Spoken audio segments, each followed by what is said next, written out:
Sonnet number 55, William Shakespeare.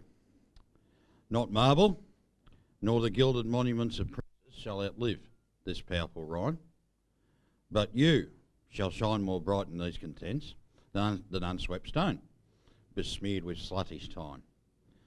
Though wasteful war shall statues overturn, and broils root out the work of masonry, not Mars his sword, nor war's quick fire shall burn the living of your memory. Through death, against death and all oblivious enmity, shall you pace forth, your praise shall still find room, even in the eyes of all posterity, that wear this world out to its ending doom. So till the judgment that yourself arise, you live in this and dwell in lovers' eyes.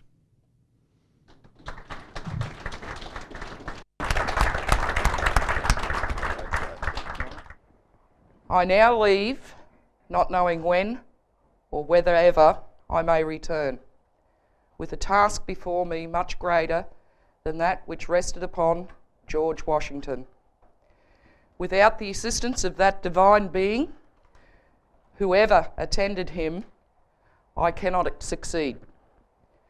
With that assistance, I cannot fail. Trusting in him, who can go with me and remain with you and be everywhere for good, let us confidently hope that all will be yet well. Now that was Abraham Lincoln, President-elect Abraham Lincoln's farewell address as he left Springfield, Illinois on February 11th, 1861 to travel to Washington, D.C. for his inauguration as the President of the United States. Now, of course, at this point, the American Union was on the brink of total destruction, and Abraham Lincoln knew it. The southern states had already seceded, beginning in January. Lincoln knew that the full-scale civil war was imminent, and by April of that year, with the Confederate attack on Fort Sumter, the American Civil War was underway. Massive British aid flowed to the slave-based Confederacy, aiming to balkanise and destroy that perfect union, the United States of America. Once again, America was face to face against humanity's mortal enemy, the British Empire. Now, in accordance with Shakespeare's idea that war's quick fire shall not burn the living record of Lincoln's memory, it's extremely important to situate in our minds the political geometry of that 150 years ago, and that eventual victory of the Civil War under Lincoln's leadership, which in turn unleashed the greatest industrialisation in history all across the world. And it's by only grasping and understanding this United States of America that you can fully appreciate that without those heroic actions, we would not have the privilege today of setting out to relive in our minds the scientific upsurge of the late 19th century.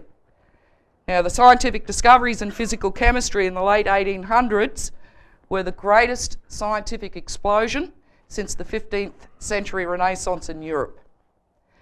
They were sort of a mini Renaissance, which was only about to bloom thanks to the victory of the Americans against the British Empire. In fact, Louis Pasteur, Pierre and Marie Curie, Max Planck, Albert Einstein, and Vladimir Vernadsky established a new platform for the world's advancement, and that is what we must master now if we're to survive. Now, of course, Lincoln was assassinated at the close of the war, but the industrial policy of the Union spread worldwide. In 1876, on the 100th anniversary of the American Declaration of Independence, an event took place that influenced the world tremendously, and this was known as the Philadelphia Centennial Exhibition. Now, it was a celebration of both the 100th anniversary of the War of Independence that defeated the British Empire, and of the recent Union victory in the American Civil War. Now, you had scientists, political figures, and pioneers from nations all over the world arrive to celebrate, study, and emulate the achievements of the United States, such as the national banking, protective tariffs, and industrialisation through continental railroad construction. Now, the sheer scale of this exhibition was breathtaking. It housed in 249 buildings constructed for the occasion, the largest of which was this main exhibition building, that was the tallest structure ever built in America and the largest in the world. It enclosed 21.5 acres. It housed 3 categories of international exhibits: mining, metallurgy, manufacturing, and the education and science. There were 37 nations that officially participated in the centennial, along with 19 colonies of the British Empire, including New South Wales, Queensland, South Australia, Victoria, and of course our last state, New Zealand. Now, there were 1,900 exhibits were displayed. Now, those who attended the Philadelphia event returned to their home countries energised with ideas, on the basis of which those nations were then industrialised virtually overnight. With the aid of the American advisors, many nations applied the methods of what became known as the American system of economics, as opposed to the British system of free trade and imperialism. Now, the leader of the worldwide push for the American system was an American economist whom British free traders have attempted to black out of history, and that was none other than Henry C. Curie. Now, more than any other single individual, Henry Curie is the person who kept the American system alive. His background was rooted in republicanism, with his father, Matthew Curie, being an Irish Republican revolutionary who was kicked out of Ireland for defaming the British. Now, Matthew Curie came to the United States and became a collaborator of Benjamin Franklin and an ardent supporter of Alexander Hamilton, the father of national banking in the United States and of the American system generally. Now, Henry Curie captured this Republican legacy in his book, The Harmony of Interests, first published in 1851. Now, of course, it echoed the great reports of Hamilton, namely the reports on public credit, on a national bank, and its full title was The Harmony of Interests, Agriculture, Manufacturing and Commercial. Now, Curie emphasised that the knowledge and skills of the labour force and of the entire population must always be advanced. By the time of this, and it required the raising of their living standards as well.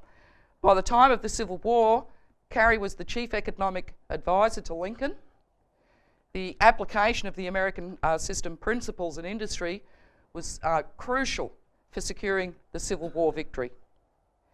The international promotion of these principles by Curie and his circles after the war transformed not only the United States, but many other nations as well, including Germany, Japan, Russia, and of course Australia. But Curie also understood who the enemy was.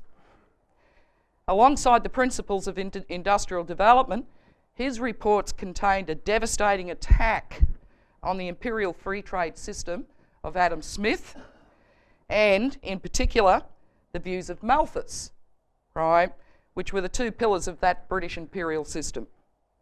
In The Harmony of Interest, Curie proclaimed that Malthusianism had been invented to justify, right, the British system.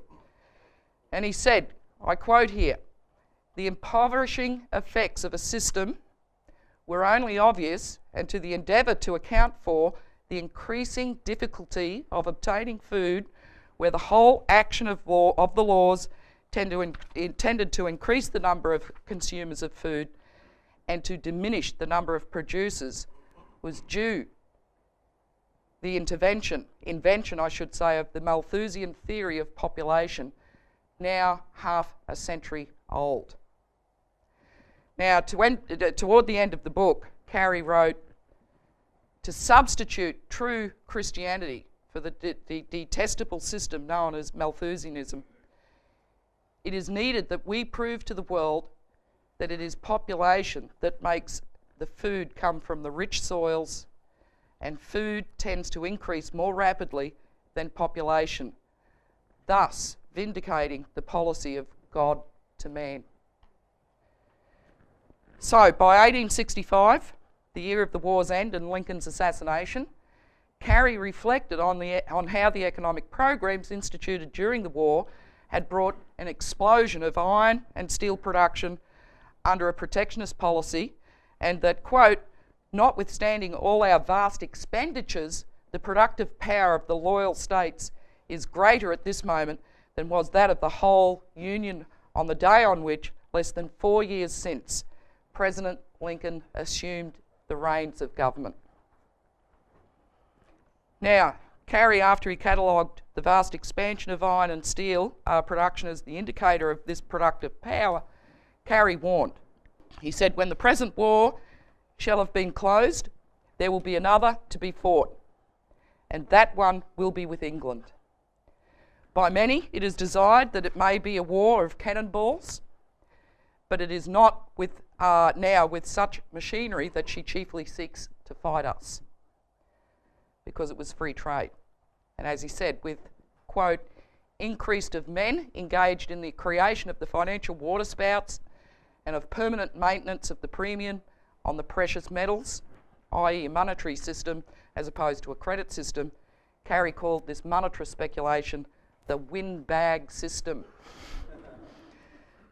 Now, of course, as a crucial flank in their plans to outdo England without fighting her, Curie and his associates organised the 1876 Centennial Exhibition in Philadelphia. Officially named by the US Congress the International Exhibition of Arts, Manufactures and Products of the Soil and Mine. The Centennial Exhibition presented the most dramatic piece of science, technology and industry in the history until that time. Now, of course, the biggest single most stunning American system accomplishment in this period was the actual command of railroads. Now, the Transcontinental Railroad, which Lincoln had initiated in 1862, while the nation was still in the throes of the Civil War, had been completed in 1869. And the first of 5 transcontinental railways that would soon cross the country. You had steam engines and railroads dominated the Philadelphia exhibition.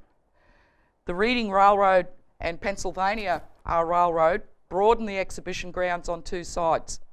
They carried something like 7.5 million passengers without incident in 22,917 trains, comprised of 120,080 cars.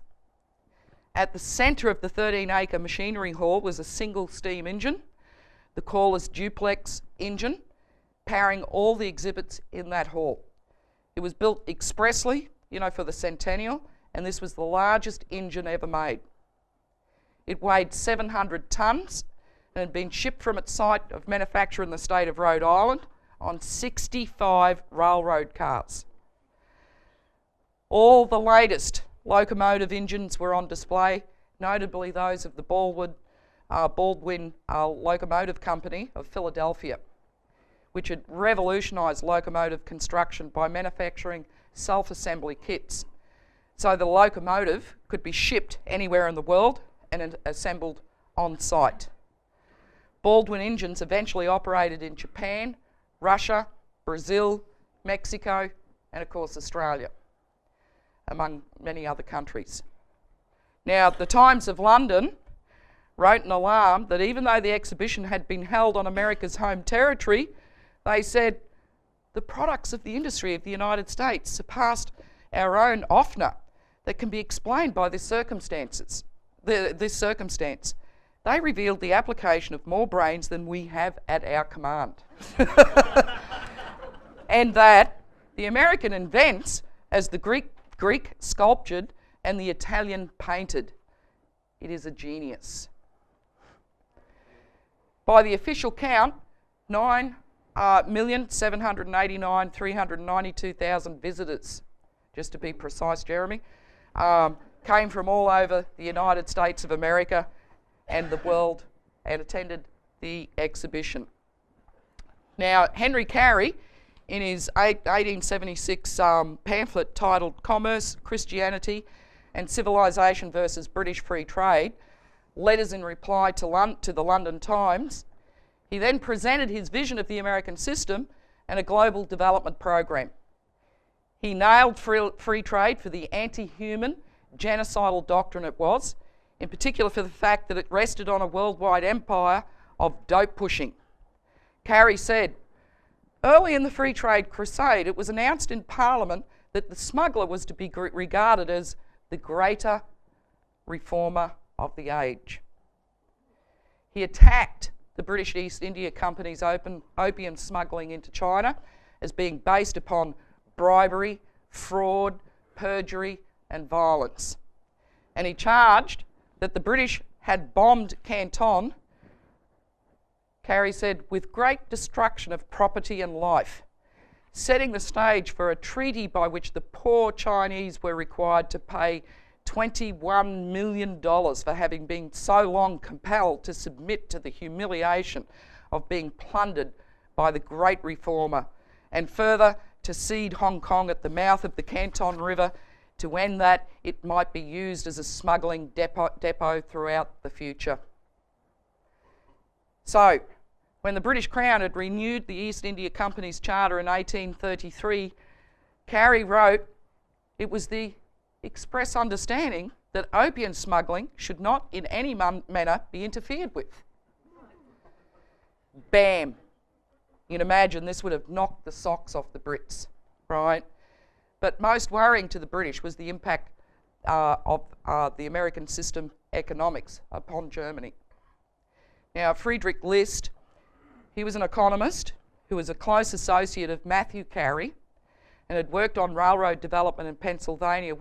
He then went back to Germany in the 1830s and created the famous Zollverein, or customs union, which began to bring Germany together as a nation state.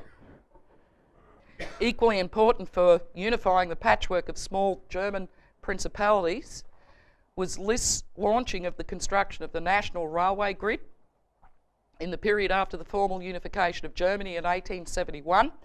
In addition to List's own activities, Henry Carey himself maintained extensive industrial and political contacts there during the government of the pro-American Chancellor Otto von Bismarck. Now, Carey helped organise the protective tariff of 1879, reversing the long-standing commitment to free trade that had dominated in Prussia, which was now the largest of the unified German states. American system ideas were implemented in industry by Emil Rathnew, who had attended in 1876 the 1876 Philadelphia Centennial Exhibition. As a result of his efforts, the German electrical industry grew from a state of infancy, when it had only 26,000 employees in 1895, to a position of controlling 1/2 of all the international trade in electrical goods less than 2 decades later, by 1913. In farming, only 20,000 harvesting machines were in use in Germany in 1882, but there were 300,000 of them by 1907, just 25 years later. Wow. Extraordinary. Between 1870 and 1914, Germany, which had been the net exporter of population in the early 19th century, saw its population rise by almost 75%, from 40 million to over 67 million. By 1909, Germany's merchant marine and navy posed a serious challenge to the world-ruling British Navy. Beginning in 1889, German industrialists began to build a railroad from Berlin down through the Balkans, across Turkey, and now all the way to modern Kuwait. In Russia, the ideas of the protectionist American system were well known via extensive collaboration with the Americans dating back to Russia's chairmanship of the League of Armed Neutrality, which protected third country shipping and supply lines during the American Revolution. Hamilton's report on manufactures had been published in Russian in 1807, and the US Army Corps of Engineers helped build the first Russian railways in the 1830s. Now, Russia allied with Lincoln in the US Civil War, sending Russian warships to New York and San Francisco harbours against potential British attack.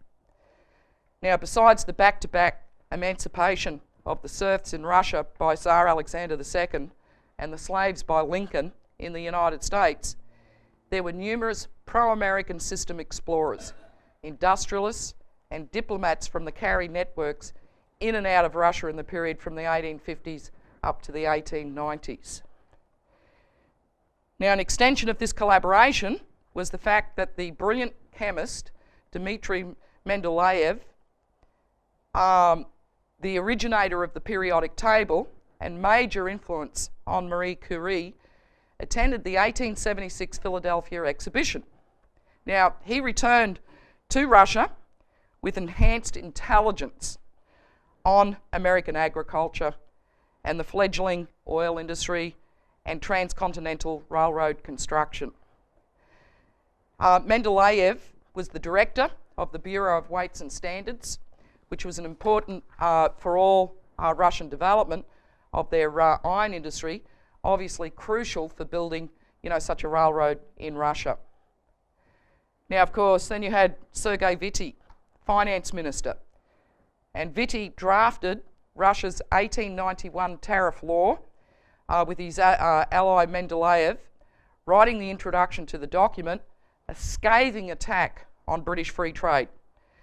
Witte around this time produced a Russian translation of Friedrich List's National System of Political Economy.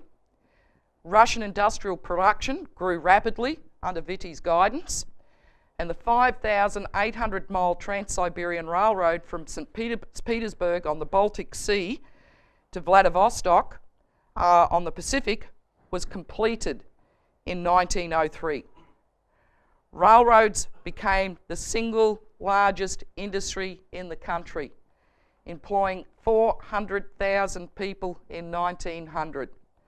The population was also being transformed, as Witte wrote in one of his reports.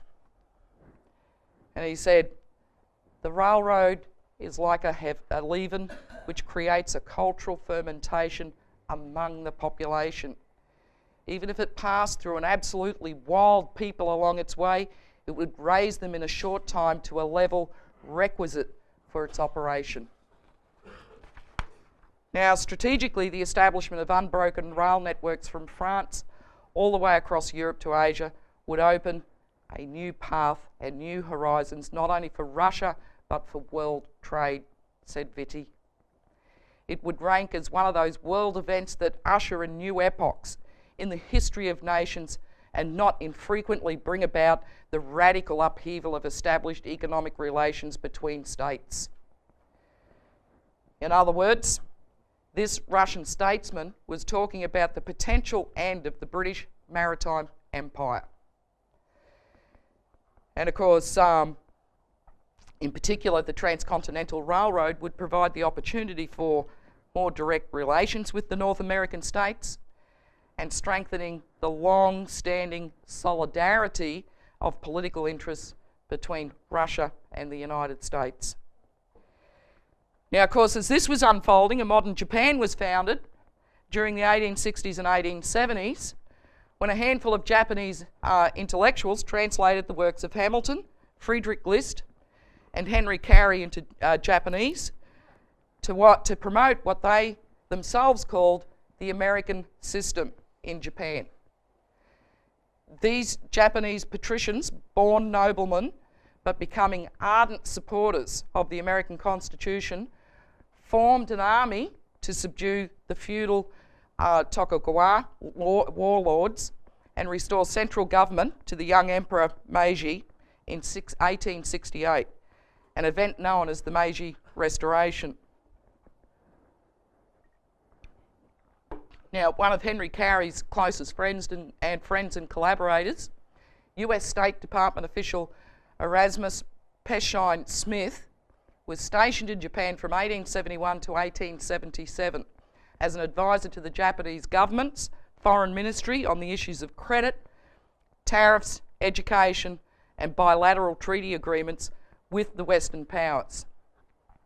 Now, the establishment of the National Bank in 1872 and the enactment of educational reforms to create a literary citizenry imbued with scientific and technological optimism were directly due to Smith.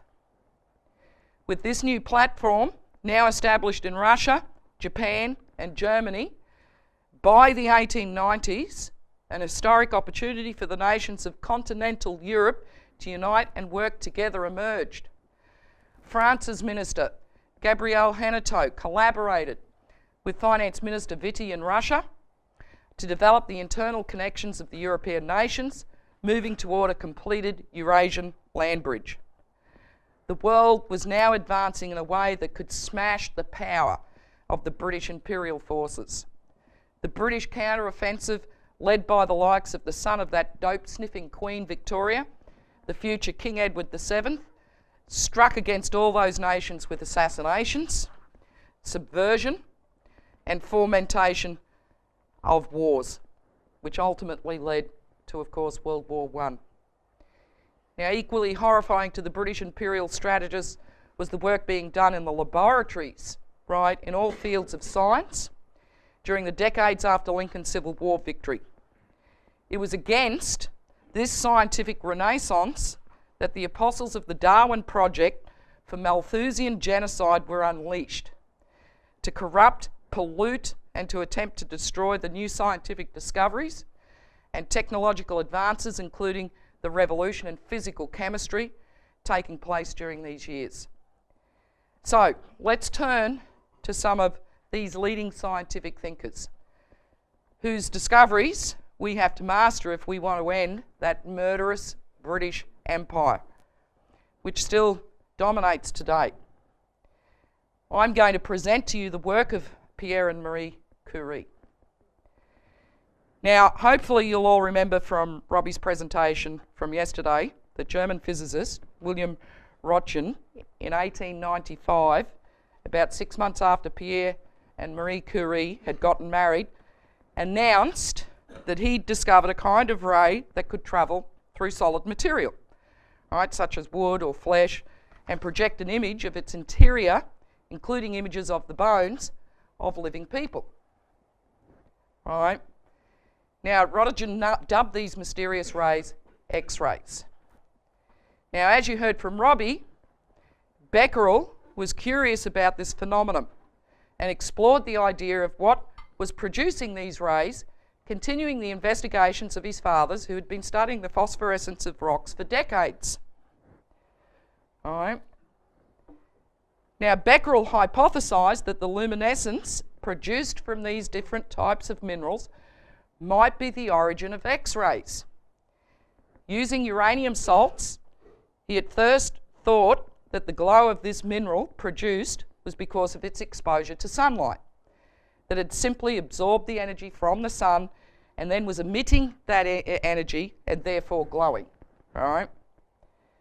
The first law of thermodynamics, after all, specified that energy could be transformed or transmitted from one place to another, but could neither be created nor destroyed.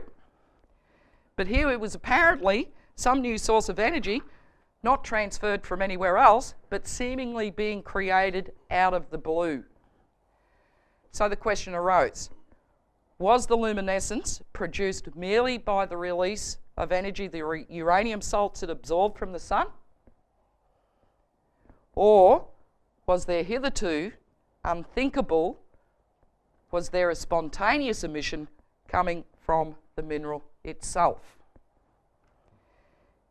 Now, this excited the imagination of the scientific world, but it was Henry Becquerel who pursued the investigations, and he eventually discovered that these emissions did not depend on exposure to sunlight, but the emissions would continue even after the uranium salts had been kept for a long time in darkness. Now, he discovered this by wrapping minerals in black paper, storing them in a dark place, with a cross placed between the wrapped uranium salts and a photographic plate. Lo and behold, days later, there was an image, right, of the cross on the photographic plate. All of a sudden, a new phenomenon had been discovered. But what was producing this energy if not the sun? Now, Becquerel was excited and he immediately wrote a paper for the French Academy of Sciences.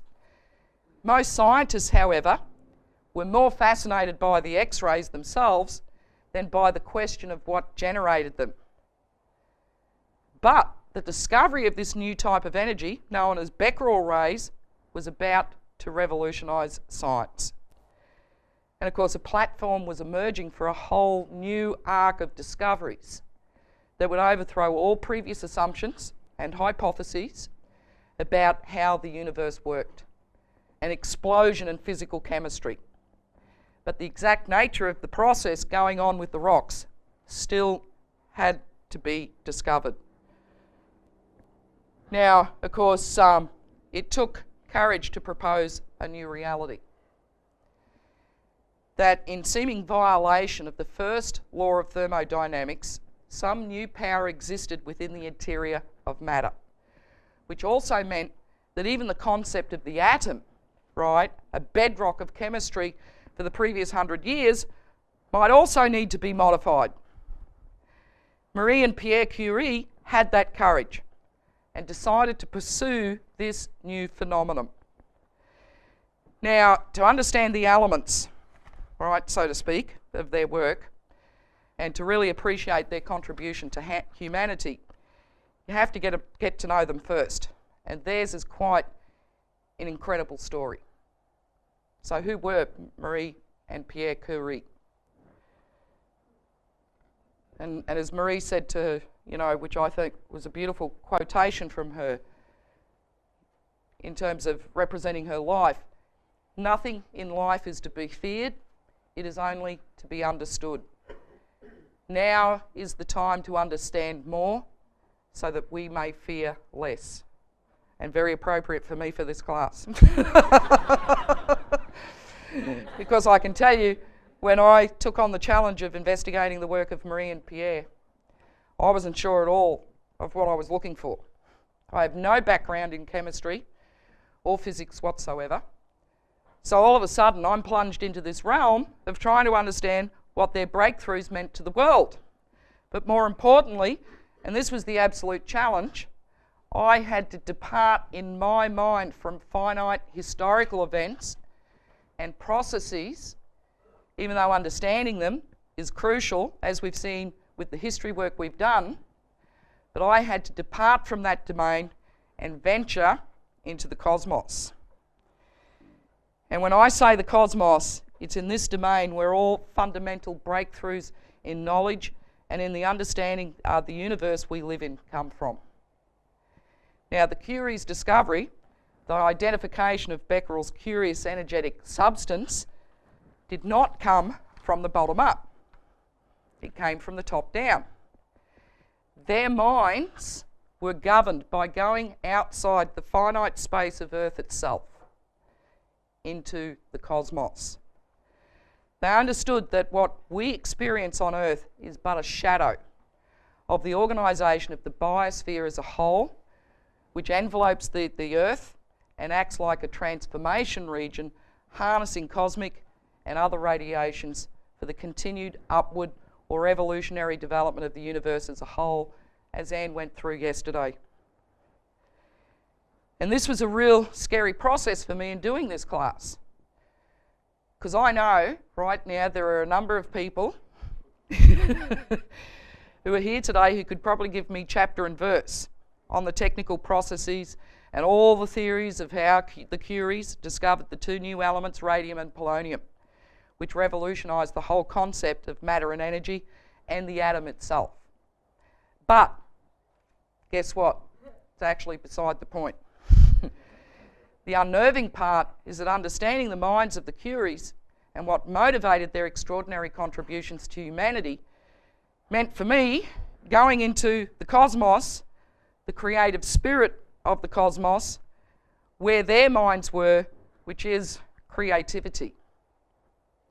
And I can tell you, to do that, to participate in the process of the highest domain, the cosmos, and to be self-conscious in that creative process is to self-consciously participate with God.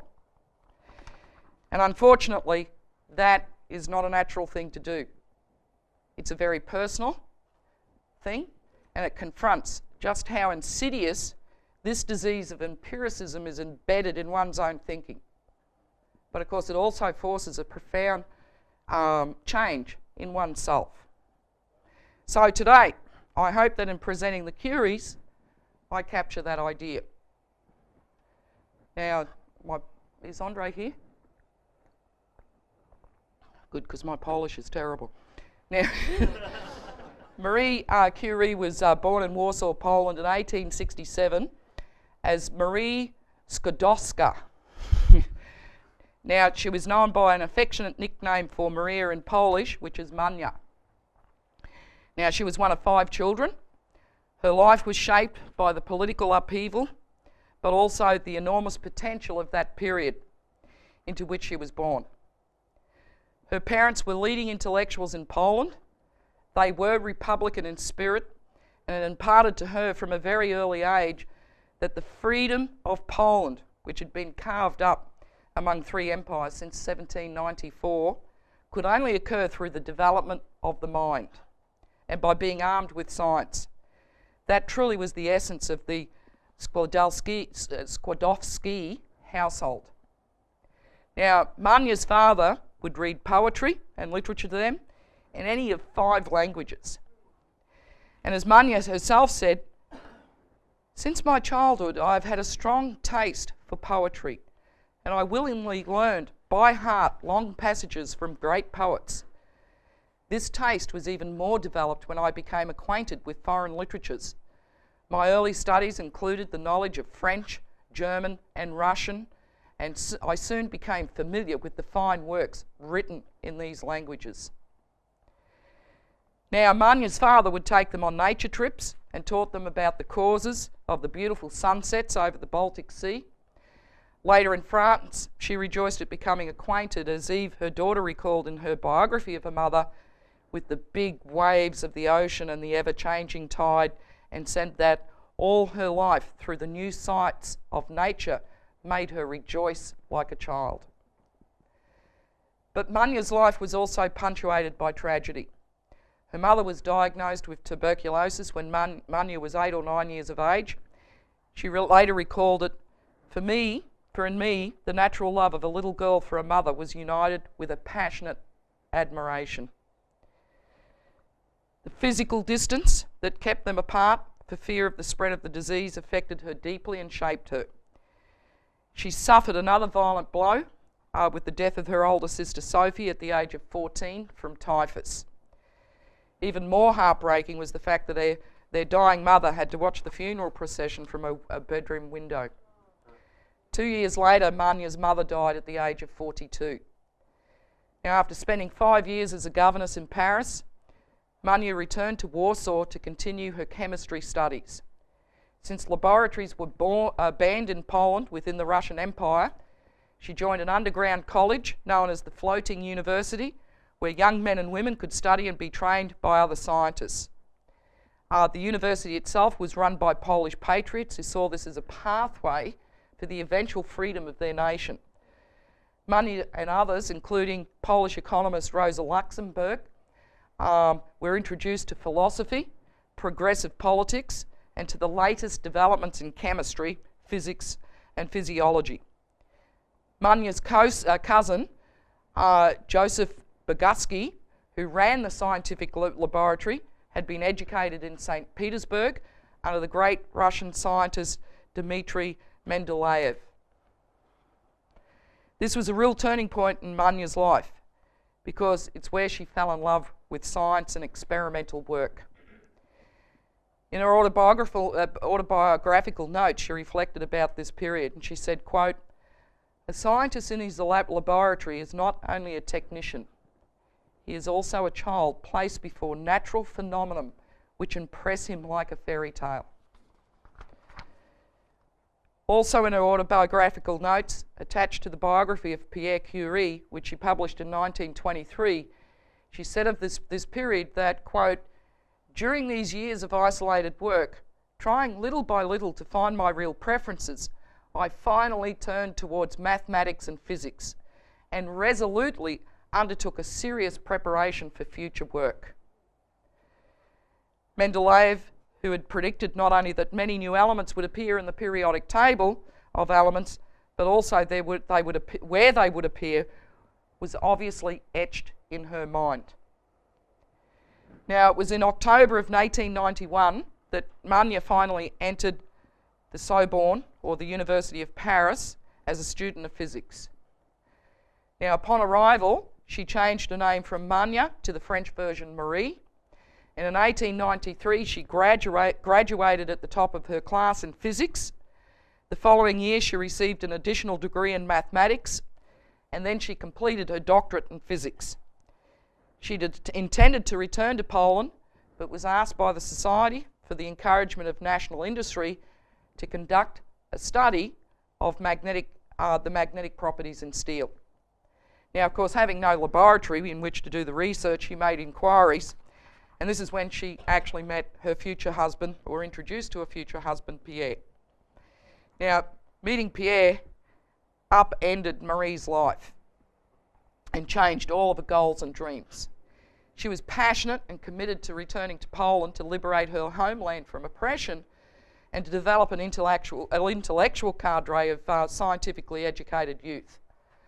Once again, Eve, her daughter, recounts Marie's expressed sense of mission.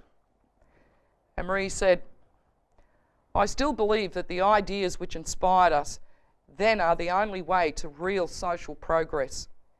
You cannot hope to build a better world without improving the individuals. To that end, each of us must work for his own improvement and at the same time share a general responsibility for all humanity, our particular duty being to aid those to whom we think can be most useful." To this end, Maria dedicated every effort she could possibly muster. And Eve, her daughter, adoringly wrote about her mother's early adult years in Paris, where she said Marie had built herself a secret universe of implacable rigour, dominated by the passion for science, family affection, and the attachment to an oppressed fatherland also had their place in it. But this was all. Nothing else counted. Nothing else existed. Thus she had decreed the beautiful creature who lived alone in Paris and met young men every day at the Sorbonne and in the laboratory. Marie was obsessed by her dreams, harassed by her poverty, overdriven by intensive work. She did not know leisure and its dangers. Her pride and timidity protected her. Now, of course, they say that opposites attract. Well, when Marie met Pierre Curie for the first time, he was described as a dreamer, absorbed in his reflections, and Marie was struck by his open expression and the slight suggestion of detachment in his whole attitude. She said that their conversation, quote, "first concerned certain scientific matters about which I was very glad to be able to ask his opinion. Then we discussed certain social and humanitarian subjects which interested us both. There was, between his conceptions and mine, despite the difference between our native countries, a surprising kinship, no doubt attributable to a certain likeness in the moral atmosphere in which we were both raised by our families." And so the journey began.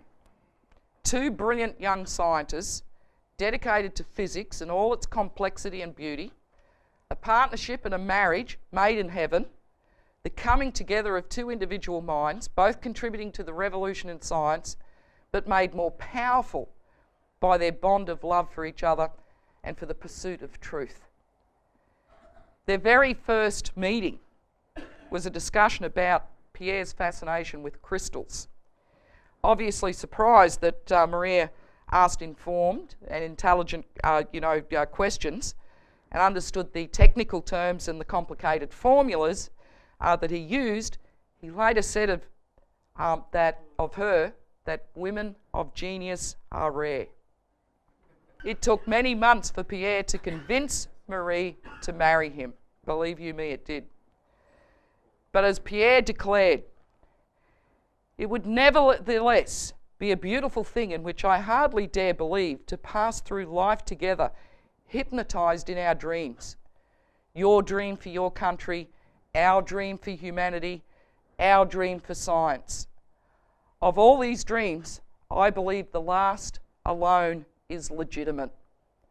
I mean to say, but by this, that we are powerless to change the social order. Even if this were not true, we should not know what to do. From the point of science, on the contrary, we can pretend to accomplish something. The territory here is more solid and obvious, and however small it is truly our possession. And as Marie said later after Pierre's correspondence, she said, we must believe that we are gifted for something, and that this thing, at whatever cost, must be attained. Now, of course, Pierre was born May 15th, 1859, the second son of Dr. Eugene Curie. Like Marie's father, the senior Curie also participated in the education of his son, who he thought had unusual talents. From a young age, Pierre developed a love of science, particularly mathematics and geometry. As a physicist, he went on to become a pioneer in crystallography, magnetism, and the phenomenon known as piezoelectricity or piezoelectricity. He and his brother Jacques, who was not only his best friend but his scientific partner for many years, demonstrated that an electric potential is generated when certain crystals are compressed. This is called piezoelectricity, from piezo, a Greek word meaning to squeeze or to press. Now, Pierre made his first scientific breakthrough at just 20 years of age. Marie noted, quote, if Pierre's earliest instruction was irregular and incomplete, it had the advantage of not weighing on his intelligence as to deform it by dogmas, prejudices, and preconceived ideas. He had the freedom of mind to go outside to the square in developing innovative instruments to measure and detect extremely small changes in electric currents through quartz crystals. What Pierre and Jacques Curie discovered in their work on piezoelectricity is if you compress or squeeze certain crystals, you can induce an electric current to flow. This discovery came out of the studies done by about 100 years earlier, known as a phenomenon of piezoelectric, the piezoelectric effect, whereby it is known that if you heat certain crystals, you can generate an electric effect.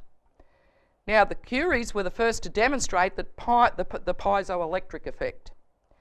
With their deep knowledge of crystals, they were able to predict the types of crystals that would produce the piezoelectric effect by looking at the symmetry of the crystalline structures, as you may recall from Noel's class yesterday briefly. Now, of course, the electrometer was a very sensitive instrument which could measure and detect extremely small changes in electrical currents through the crystals. In further work on crystalline structures, Pierre Curie later was to take Louis Pasteur's discoveries on the dissymmetry of living organisms to the level of a new, higher hypothesis.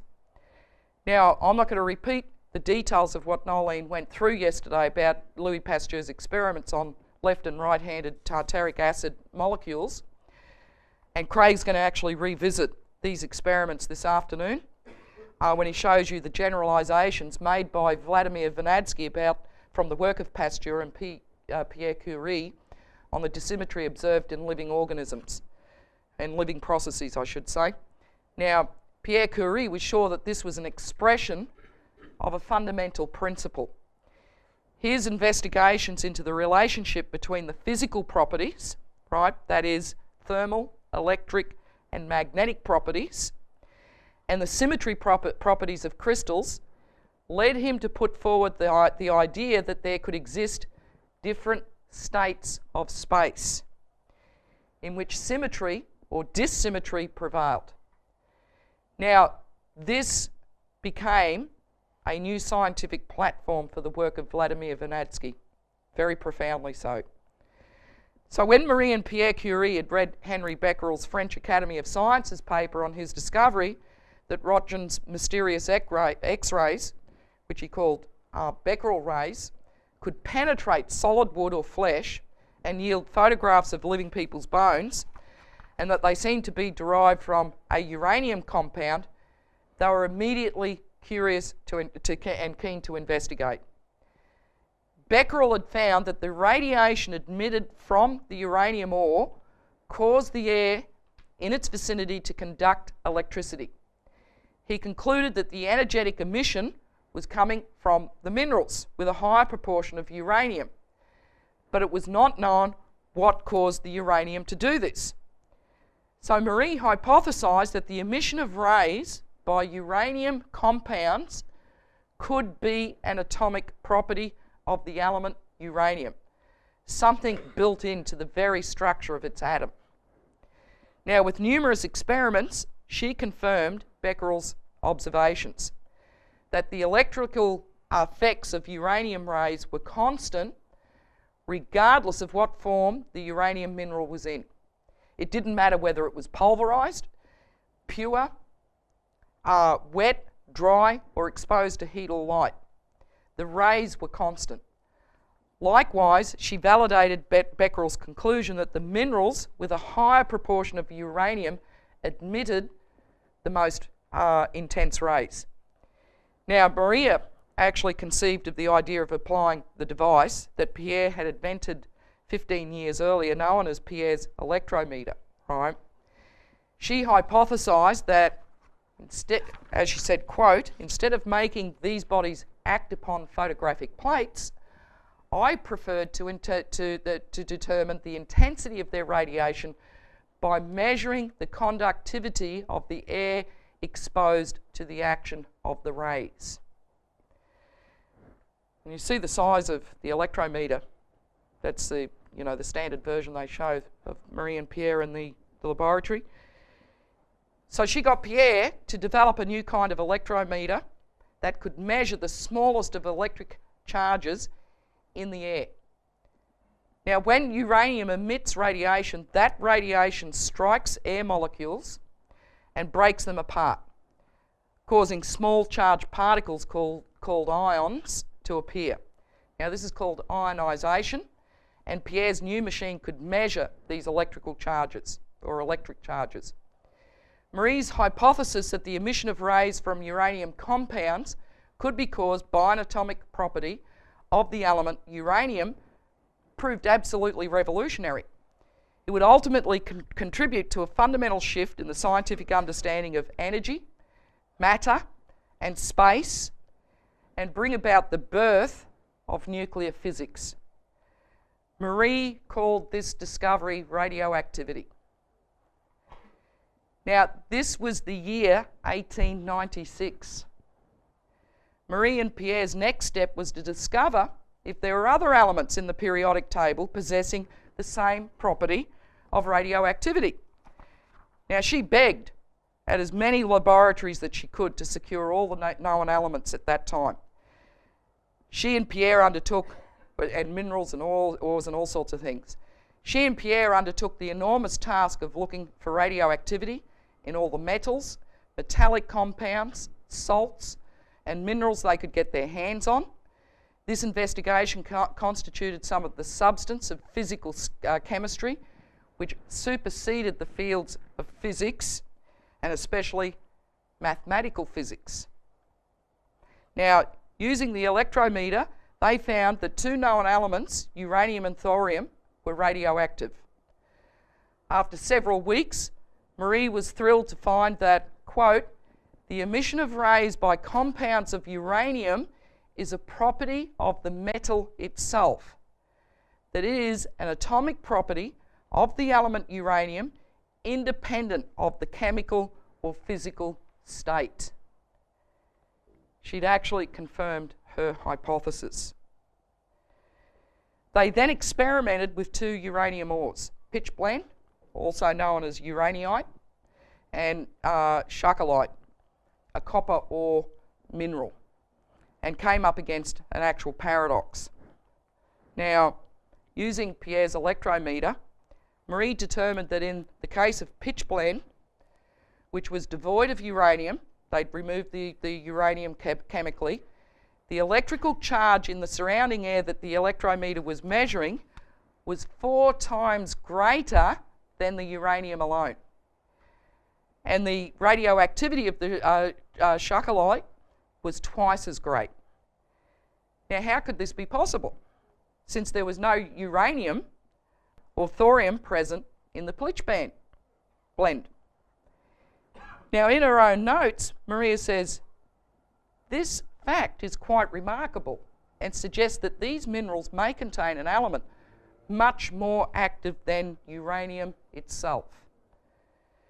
Now, she once again hypothesized that there must have been very small quantities of extremely radioactive elements in the pitchblende and schacholite, and she then proceeded to isolate these elements.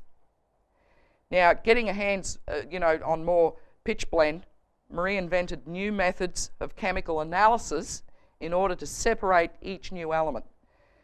And she did so repeatedly. She then measured the element on the electrometer to determine its radioactivity. The chemical elements, oxides and metals such as lead, bismuth, arsenic and luminance, all had to be separated. It was incredible work. She ground the pitchblende into powder, dissolved it in acid, went through the almost endless repetitive task of separating its elements. Finally, she excluded every element except bismuth, to which she added hydrogen sulfide. The chemical reaction produced a solid that she tested for its radioactivity. And this was Maria's eureka. And in one of her notebooks, and it's underlined, she declared 150 times more active than uranium. Now, by June of 1898, they'd separated a substance with 300 times the radioactivity of uranium. They named this new element polonium after Marie's embattled homeland. By December that same year, they'd isolated another product from the ores, which they identified as the element radium. The Curies now dedicated themselves to obtaining pure samples of these new elements, which took 4 years of dedicated labour, working in an unheated shed behind the University of Paris. Now, for your benefit, I wanted to show you these laboratories and the conditions they were working on. And remember, this is the Northern Hemisphere. And the laboratory was in the courtyard of the School of Physics and Chemistry. And it was described by one visiting scientist as a cross between a stable and a potato cellar. Now, the discovery of these new elements was just the beginning of their work.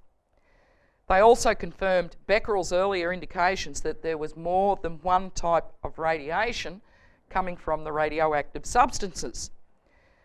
Additionally, in the course of separating the radioactive elements of polonium and radium, Marie and Pierre Curie made a remarkable discovery, and that was one element could be transformed into another. Now, after the announcement of the second element, radium, in December of 1898, Pierre was promoted to professor in the Faculty of Sciences, and they produced a detailed report on radioactive substances for the International Congress of Physics, part of an international exhibition in Paris in August 1900. It attracted tens of thousands of visitors, one of them being the infamous Lord Kelvin. Now, in 1901, the Curies wrote a joint paper called On Induced Radioactivity and the Gas Activated by Radium. Now, Pierre showed that this gas was largely responsible for radium's intense radiation. In their report, the Curies highlighted the still perplexing nature of radioactivity, which not only seemed to violate the first law of thermodynamics, i.e., that energy can be converted from one form to another but cannot be created or destroyed, while radium just emitted energy without seeming to undergo any change. Now, this was a shocking statement they made to the scientific world. Their work of stripping out radium from pitchblende intensified. From 1 tonne of pitchblende, they were able to separate out 1/10 of a gram of radium chloride. Pierre and Marie were astonished at the minute amount of this extremely powerful radioactive radium they were left with. The hazards of this process included the release of what later became known as radioactive radon gas, which contaminated their laboratory at times and played havoc with their equipment as well as their health, as you can imagine. Early in 1902, the Curies received a grant of 20,000 francs from the French Academy of Sciences. This allowed them to buy more pitchblende residue from which they hoped to produce enough pure radium to accurately estimate its atomic weight. Now, with just over 1/10 of a gram, Marie had enough to be able to calculate the atomic weight as 225.93, remarkably close to the 226 on today's listing for radium in the periodic table of elements. Now, the Curies announced their discoveries internationally. They could have derived enormous wealth, believe you me, from them. But they declared they would not patent the process of producing radium. They were never interested in fame or fortune, but only in contributing the products of their creativity as a gift to the world. Now, after much debate in November of 1903, Marie and Pierre Curie, together with Henry Becquerel, were awarded the Nobel Prize for Physics. Even though Marie was the first woman ever to receive a Nobel Prize, she and Pierre were not that moved by it. And quite frankly, they just saw the award and all the interruptions and interviews that came after it as a massive distraction from their scientific work. Their impact of their work was global. French institutions responded by appointing Pierre as Professor of Physics at the Sorbonne University in 1904. The next year, he was elected a member of the French Academy of Sciences. He wasn't greatly thrilled about that either, basically because of the culture of company manners that existed in the academia. In January of 1904, the issue of the American Century magazine captured the impact and excitement of the Curie's work when they published an excerpt from Maria's paper on radium and radioactivity. And the article began, and I do want you guys to listen to this carefully because it's an extraordinary statement coming from Marie. She said, "The discovery of the phenomena of radioactivity adds a new group to the great number of invisible radiations now known, and once more we are forced to recognize how limited is our direct perception of the world which surrounds us, and how numerous and varied may be the phenomena which we pass without a suspicion of their existence until the day when a fortunate hazard reveals them. Electromagnetic radiations are present in the space around us whenever an electric phenomenon is produced, especially a lightning discharge. Their presence may be established by the use of special apparatus, and here again, the testimony of our senses appears only in an indirect manner. If we assume that radium contains a supply of energy which it gives out little by little, we are led to believe that this body does not remain unchanged as it appears to, but it undergoes an extremely slow change. Several reasons speak in favour of this view. First, the emission of heat, which makes it seem probable that a chemical reaction is taking place in the radium. But this is no ordinary chemical reaction affecting the combination of atoms in the molecule. No chemical reaction can explain the emission of heat due to radium. Furthermore, radioactivity is a property of the atom of radium. If then it is due to a transformation, this transformation must take place in the atom itself. Consequently, from this point of view, the atom of radium would be in a process of evolution, and we should be forced to abandon the theory of invariability of atoms, which is the foundation of modern chemistry. End of quote. What a bombshell Marie just announced. And of course, in the years following her 1898, and then continuing after Pierre's death in 1906, Marie found that radium produced significant amounts of heat, amounting each year to the equivalent of burning 100 times its weight in coal. It also seemed to continue year after year with no sensible decrease.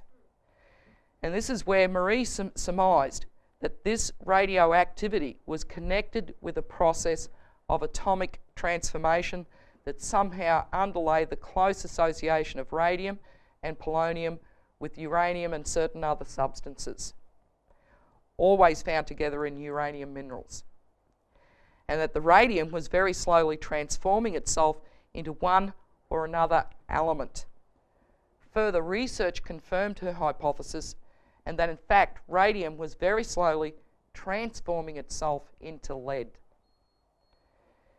Now, the prevailing theory of the nature and structure of the atom and Newton's hard-balled universe was destroyed. With this announcement and her unprecedented Nobel Prize, which, believe you me, ruffled many, many feathers in the chauvinistic world of science, there was a gathering of forces, mainly coming from Britain, building hysterical fear of radiation, which is still pandemic in the world today. The scaremongering that spread through the press and within the scientific community revolved around the medical use of radium, which Pierre had identified earlier could be used in the treatment of lupus, cancer, and so forth. Charlatans overdosing patients with radium for monetary gain was one of the many abuses that occurred. The most profound importance of the discovery of radioactive elements was the Promethean idea it delivered to the world, which had the power to transform nations. Paul Langevin, a former student of Pierre's, said some 40 years after the discovery that it may have importance for the future of civilization comparable to that which allowed man to discover the power of fire. Now, the British set out to destroy the cultural optimism that this new discovery had unleashed, as well as the revolutionary scientific principles that had made the creative discovery possible. Now, as discussed in previous presentations, Darwin's bulldog, T.H. Huxley, the mentor of H.G. Wells, the eugenicist, and Lord Bertrand Russell were at the centre of running the terror campaigns against the development of nuclear energy. Wells wrote over 60 books on virtually the same subject: A World Civilization Destroyed by Catastrophe or War, and A War to End All Wars. By 1913, he was incorporating atomic bombs into his writings as the method of the destruction of world civilization, brandishing the spectre of atomic destruction. Wells wanted to terrify nations into submission and to surrender to the world government, rather than fight any wars in defence of national sovereignty. Wells claimed that he got the inspiration after reading Frederick Soddy, a respected chemist of the day, but who was a raving alchemist. Soddy, a Nobel Prize winner in chemistry in 1915, he published a number of papers on the potential of nuclear fission, and Soddy himself exclaimed, quote, "If it could be tapped and controlled, what an agent it would be in shaping the world's destiny," the man who puts his hand on the lever by which the parsimonious nature regulates so jealousy, the output of this store of energy would possess a weapon which he could destroy the earth if he chose. Now, even before Wells's work, Bertrand Russell had reportedly written an unpublished short story in 1902 about a bomb that was capable of destroying all mankind. The British Empire and its toadies were banging their drums to instill fear in the minds of the people. Now, as usual, many of the media echoed their scenarios. And here's one example from the St. Louis Post-Dispatch, which it was reviewing the upcoming International Electrical Congress in St. Louis. And they announced that, quote, a grain of the most wonderful and mysterious metal will be shown in St. Louis in 1904. Its power will be inconceivable. By means of the metal, all the arsenals of the world would be destroyed. It is even possible that an instrument might be invented which at the touch of a key would blow up the whole earth and bring about the end of the world. Now, Pierre Curie understood that some people in the establishment had a sinister agenda. And in his Nobel Prize lecture in Sweden in June of 1905, he warned. Pierre says, one may also imagine that in criminal hands, radium might become dangerous. And here we may ask ourselves if humanity has anything to gain by learning the secrets of nature, if it is ripe enough to profit by them, or if this knowledge is not harmful. One example of Nobel's discoveries is characteristic. Powerful explosives have permitted men to perform admirable work. They also a terrible means of destruction in the hands of great criminals who lead the peoples toward war. I'm among those who think with Nobel that humanity will obtain more good than evil from these new discoveries.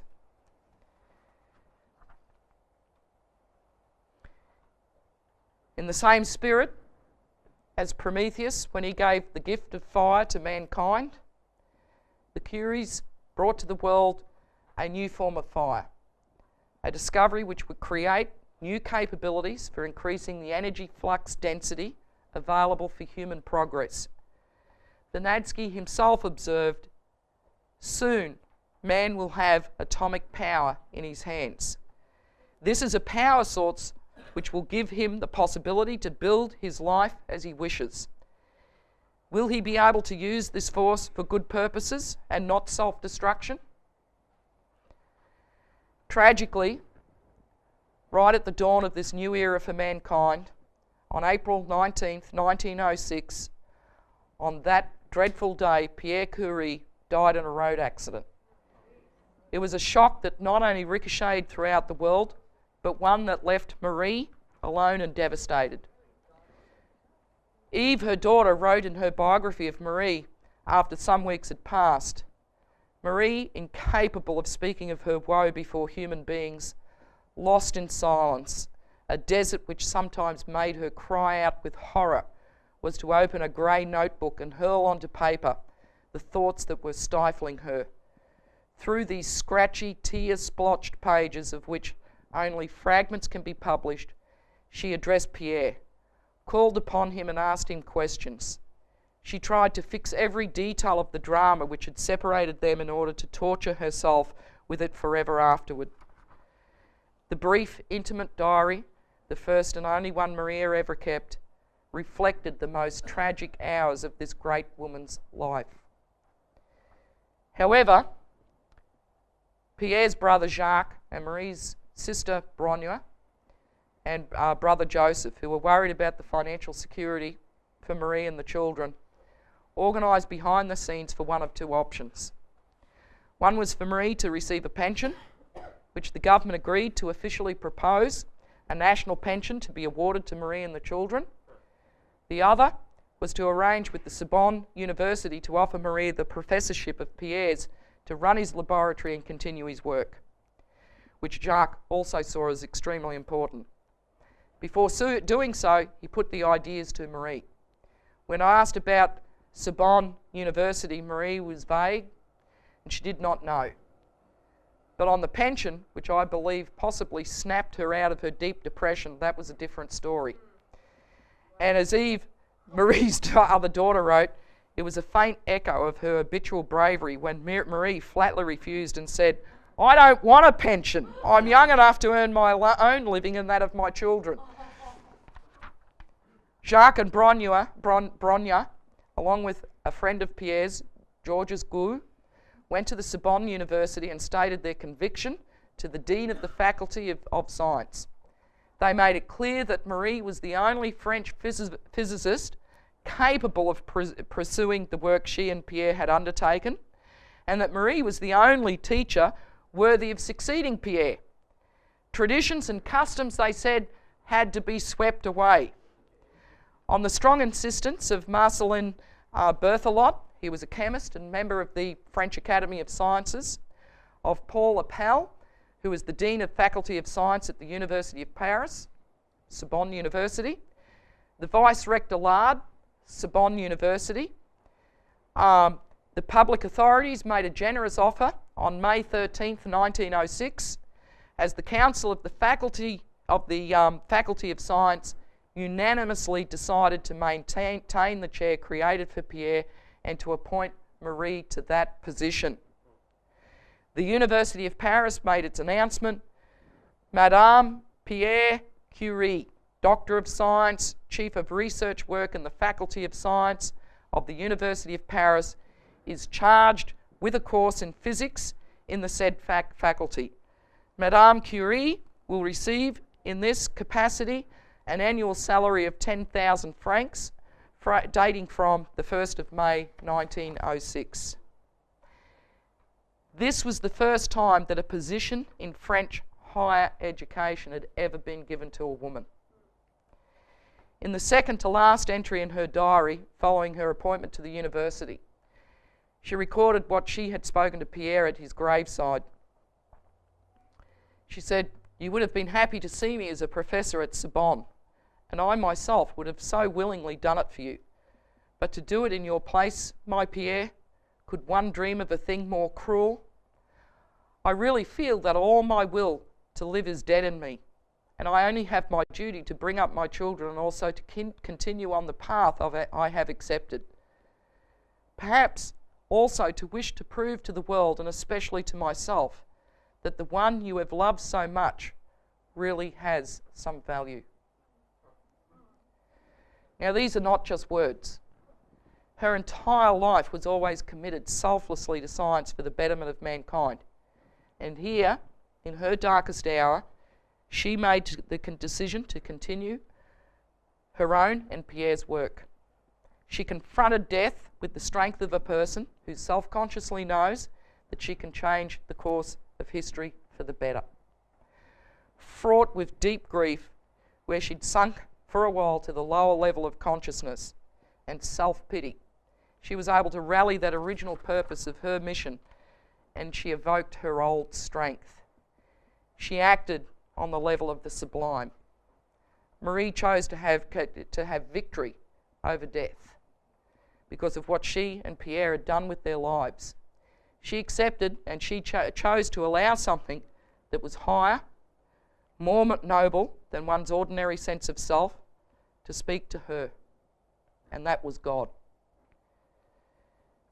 Now, as a professor at Sorbonne, Marie buried herself in her work to prepare several disgrams, 1/10 of a gram, that is, of very pure radium chloride. By 1907, she determined a new atomic weight of radium, and incredibly, by 1910, she was able to isolate it as a metal. The operation to do this is extremely delicate because you are talking about such minute samples that it can be lost very, very easily. In fact, Marie was never able to isolate polonium because the quantity in the pitch blend is far less than the quantity of radium. Now, at this point, she decided to follow through on what Pierre had been demanding for years, and that was to establish their own laboratory. barely 4 months after Pierre's death, she demanded that the Sorbonne University live up to its promise by providing a new laboratory, or else she'd resign and join the Pasteur Institute. And of course, she was offered a job by Claude Regard of the Pasteur Institute, who had been a long-term friend of the Curies, and he'd offered her a position there as he was directing research into the medical uses of radioactivity, a field known, by the way, as Curie therapy in honour of their work. However, with Regard's prompting, the Institut Pasteur and the Sorbonne University decided to join forces to build a large laboratory for Marie Curie, the Radium Institute. And this was finally completed by August of 1914. Now, the Radium Institute was erected a few streets away from the cowshed at the School of Industrial Physics and Chemistry, where Pierre and Marie Curie had discovered polonium and radium in 1898. The dream of Marie and Pierre had been to create a world-class institution, an Institute of Radium, with 2 laboratories, one for physics and one for biology, were delivered. The former would be devoted to the study of the physical and chemical properties of radioactive elements, and the second lab to studying the biological and medical applications. Under Curie's direction, the Radium Institute became a world centre for the study of radioactivity, and no doubt became an issue of much concern of those circles around the Darwin Project, as it was claimed that this was one of the few centres, that there was only a few centres in the world that were on the same level as the Radium Institute. And guess what? That included the Cavendish Laboratory in Cambridge, England. Bit of a problem. In the short 12-month period after Pierre's death, Marie seemed to fly to new heights. She set the international standard for atomic weight for radium chloride at a very contentious meeting of the World Congress on Radiology and Electricity in Brussels. Radium's growing use in medicine, industry and research had made it vital to have a uniform measurement for the element, and the aim of the Congress was to have an international radium standard. Now, the World Congress actually adopted the word Curie for the measurement. Marie then responded that if the measurement was to be Curie, she must be allowed to determine the weight. After more arguments, her definition was adopted and she was appointed to prepare the primary standard. Now, as she later explained, it was a very delicate operation, as the weight of the standard sample, quite small, 21.99 milligrams of pure radium chloride, had to be determined with great precision.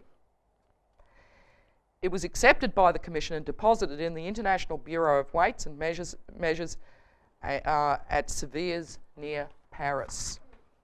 Now, the Commission, which was made up of 10 scientists, included Marie, and that's why I'm sure they finally agreed. After returning to Paris, she then offered her candidacy for the single vacant seat for a physicist in the French Academy of Sciences, one of the most prestigious scientific organisations in Europe. Now, she was not accepted to this all-male bastion. What? A woman trying to invade? Holy dooly. Sparks flew all over the place at that meeting. There were 163 members of the Institut de France, the umbrella organisation representing several academies. They not only voted Maria's application down, but they took a vote on whether a woman would ever be admitted.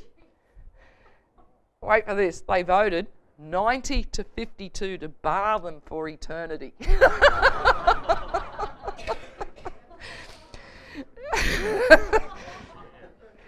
Do that for the phone room, you guys. No matter, by 1911, she was the first woman to win the Nobel Prize in Chemistry and the first person ever to win a Nobel Prize in 2 different fields of science. Marie Curie was harassed by vindictive scandals during this period, and she came under heavy attack from leading figures of the Darwin Project, including Lord Kelvin, and Henry E. Armstrong. Now, Armstrong was a chemist strongly influenced by Thomas Huxley, and one of the focuses in his chemistry work was acids. Now, Armstrong attempted an acidic attempt at refuting Marie's ideas in defence of Lord Kelvin's heat death doctrine as the inevitable future of the universe. Now, of course, the London Times, echoed by the New York Times, also published pro-Kelvin editorials in the summer of 1906, just months after Pierre Curie's death. This was no doubt a signal from the establishment that Marie was to be gone after. They attacked the Curie's discovery that the radioactive elements polonium and radium could be transformed into other elements. This was not only a major revolution in the theory of the atom, but it was also the discovery of the universal principle which characterises the cosmos.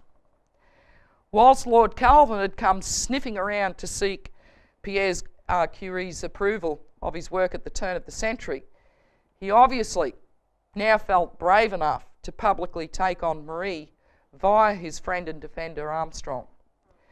But the London Times and New York Times ran this editorial piece. Now, the headline of this first letter, and they were spread over a couple of years, Kelvin's stand defended. His dissent in radium controversy is upheld as well-grounded. This was August 18th, 1906, London Times and New York Times, and they ran this following editorial opinion.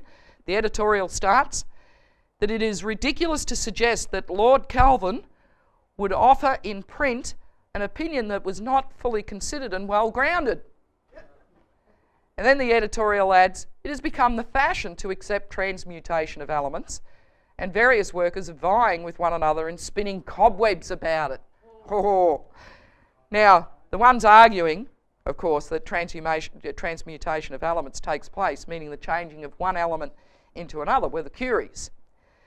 Now, with such an international debate now out in the open, Kelvin personally came out in August 24th, 1906, the edition of the London Times and the New York Times, and issued the following Newtonian outburst in response to a request to explain the existence of radium in the Earth.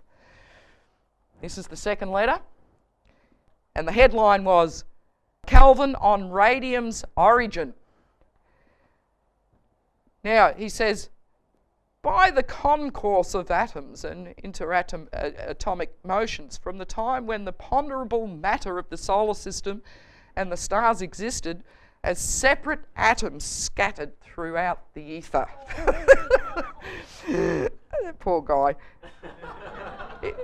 Kelvin then continues, it seems to me fairly probable that the atoms of helium and lead constituting the present radium were in latter times forcibly grouped together. Now, of course, this is the guy that came out attacking X-rays, said they were a hoax. It was a year later when Marie responded, and this was on August 17th, 1907, right, 12 months later, and she submitted her diplomatically worded but scathing letter which just demolished Kelvin. And this was picked up by the New York Times that led with the headline, Madame Curie thinks radium unstable, but a distinct element in sense attached to it by chemists. Now, it discusses Ramsay's work, believes atoms of the radium undergo spontaneous transformation, one of the products being helium, right? But in her letter she says, I think it probable that radium is an unstable element composed of atoms which undergo spontaneous transformation. Nevertheless, it is possible that helium is produced from gases which surround radium and never are completely removed, even in a vacuum. In either case, there is an atomic transformation. But in the second case, the radium does not diminish, but acts only by its energy as determining cause in the transformation. In any event, I do not think there would be any utility in combating Lord Kelvin's opinion. Now, no doubt, with the death of Kelvin and with her continuing work, including the new determination of the atomic weight of radium, which was a major breakthrough. 12 months later, Henry E. Armstrong escalated his support for Lord Kelvin and the attacks on Marie Curie and Pierre Curie's legacy. And this was a fourth letter of exchange in the London Times and New York Times, and the headline reads, "Attacks Radium School. Professor Armstrong says it has cast scientific caution to the winds." Now, of course, the editorial introduction states that Henry E. Armstrong vigorously supports Lord Kelvin and is still denying any evolution from one element to the others. But then, of course, listen to what he has to say. Armstrong then himself attacks the Radium School. He says, "The Radium School appears to have cast caution to the winds and to have substituted pure imagination for it." Now, Marie continued with her work, but in 1914, World War I erupted, which stopped all of her research at the Radium Institute. She acknowledged that her work would have to wait for peacetime, but declared, "I am resolved to put all my strength at the service of my adopted country." She made sure that X-ray machines were available to help medical doctors save the wounded by finding and identifying shrapnel, bullets, and broken limbs. As the German army swept toward Paris, the government moved to Bordeaux in the southwest of France. At the government's behest, Maria took France's entire stock of radium for research, which was 1 single gram, to Bordeaux, carrying the precious metal in a heavy lead box. Once she'd safely secured it, she then returned to Paris to convince the government to empower her to set up France's first military radiology centres, which actually were trained at the Radium Institute. She organised money and cars from wealthy acquaintances, convinced her car body shops to transform cars into vans, and begged manufacturers to do their part for the country by donating equipment. By late October 1914, the first of 20 mobile radiology vehicles she would equip and serve were ready. French enlisted men dubbed these vehicles, which transported X-ray machines to the wounded at the battlefront, Petit Curie, little Curies. After the war and returning to the Radium Institute, Marie was now faced with her single gram of radium for research. She embarked on a mission to get some more. In May of 1920, Marie gave an interview to a Mrs. William Brown Maloney. She was editor of the American Women's Magazine, and she emphasised the needs of her institution. She pointed out that research therapy centres in the United States together had about 50 times as much radium as the single gram she, the scientist who had discovered the element, had in her laboratory. So, Marie's in the centre there. On her right is Irene, her daughter, and Mrs. Maloney's on the left. Maloney, I should say. Now, Maloney organised a Marie Curie Radium campaign, led by a committee of wealthy American women and distinguished American scientists, with contributions to the campaign coming from many everyday women in the United States inspired by her work. The high point of Marie Curie's 1921 tour of the United States was the White House presentation by President Warren G. Harding. Thanks to Marie Curie Radium campaign, she returned to Paris with oars, costly apparatuses, and cash for her institute, in addition to an extra gram of radium. And it was highly expensive, this stuff, something like 14,000 or something or other a gram. It was, or 55,000. It was unbelievable because it was never patented. But in 1920, Marie and a number of her colleagues created the Curie Foundation, whose mission was to provide both the scientific and medical divisions of the Radium Institute with adequate resources. Over the next 2 major decades, the Curie Foundation became a major international force in the treatment of cancer. Marie's work continued with her daughter Irene, who married Jean-Frédéric Jalot, an assistant to Marie at the Radium Institute. They carried out considerable research on the structure of the atom, where they particularly worked on the projection of nuclei, which was an essential step in the discovery of the neutron. But at dawn on July 4th, 1934, as the sun rose in a clear sky, Marie passed away. A treasure and a gift to mankind was gone. And as Albert Einstein, a friend of Marie's for 2 decades, said, "It was my good fortune to be linked to Madame Curie through 20 years of sublime and unclouded friendship. I came to admire her human grandeur to an ever-growing degree. Her strength, her purity of will, her austerity toward herself, her objectivity, her incorruptible judgment. All these were a kind of seldom found, joined in a single individual. The greatest scientific deed of her life, proving the existence of radioactive elements and isolating them, owes its accomplishment not merely to bold intuition, but to a devotion and tenacity in execution under the most extreme hardships imaginable, such as the history of experimental science has not often witnessed." But I want to leave you with Marie's marching orders that we here today must embrace. In the biography titled Pierre Curie, which she wrote, and it was first published in 1923, Marie Curie had to say this about our responsibility. Our society, in which reigns an eager desire for riches and luxuries, does not understand the value of science. It does not realise that science is the most precious part of its moral patrimony. Nor does it take sufficient cognizance of the fact that science is at the base of all progress that lightens the burden of life and lessens its suffering. To emphasise the point, she quoted Louis Pasteur.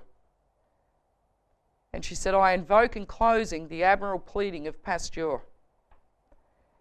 If the conquests useful for humanity touch your heart, if you are overwhelmed before the astonishing results of electric telegraphy and the daguerreotype of anesthesia and of the wonderful discoveries, if you are jealous of the part your country may claim in the spreading of these marvellous things, take an interest, I beg of you, in those sacred places to which we give the expressive name of laboratories. Demand that they be multiplied and augmented, for these are the temples of the future of wealth, of well-being. It is in them that humanity grows, fortifies itself, and becomes better. There it may learn to read in the works of nature the story of progress and of universal harmony, even while its own creations are too often those of barbarianism, fanaticism, and destruction." So thank you.